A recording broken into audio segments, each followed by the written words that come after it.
to be the FA Cup final.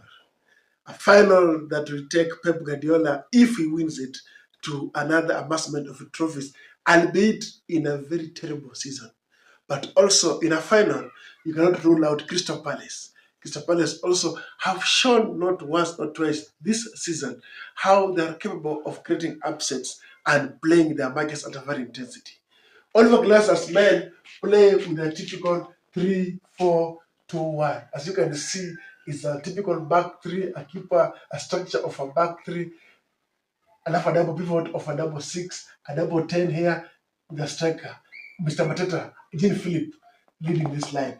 The key moments of this team is how these two wing backs get in these areas, attacking these boxes. Also, in defending transitions, how this team sets up in a 5-4-1 by these wing backs dropping deep, these midfielders, this double 10 falling these spaces, maybe these spaces smaller, maybe in a narrow shape, and also this sliding movement, depending on where this ball is and this movement here.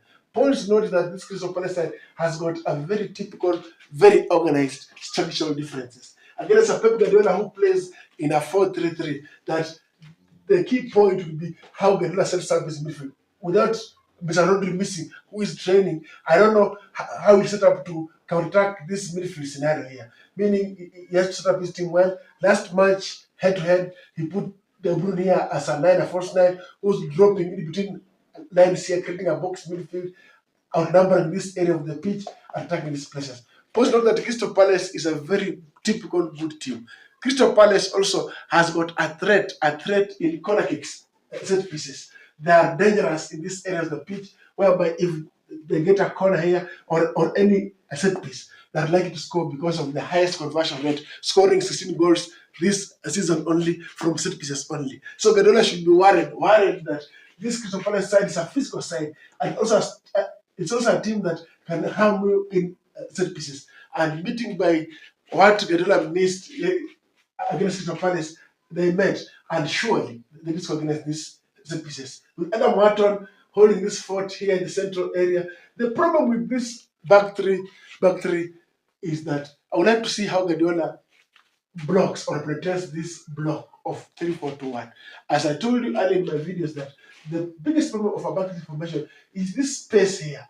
After this overlapping run, holding with this space in between, this outside center back here, this space here, if it is attacked effectively, these spaces, without this speedy transitions here, then it will have a problem, because when this space is being occupied, it means that this self-defense has to shift across, open gaps here, and mostly they can open out gaps in between lines for this opponent to exploit these gaps. So it's about this, and also the problem of this double six is this space in between the defensive midfield and this central defensive partnership, whereby this space here, if it's targeted well also, and also it brings some hesitation, because if he decides to press here, he leaves this space here. He decides to press here, he leaves this space here. He decides to move here, he leaves this space here. So it's about knowing how Guardiola will exploit.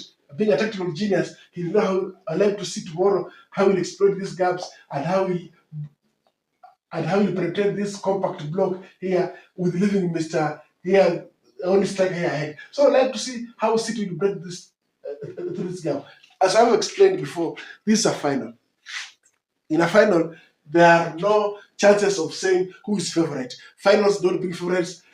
Finals throw away form. Finals are about who will execute his tactics perfectly, and everything is there for that to grab for. Both teams have been up of late, but Mancity, to their own standards, this season has not been good enough, and they'll be grateful if they will win an FA Cup. At least, even in a terrible season, you win something.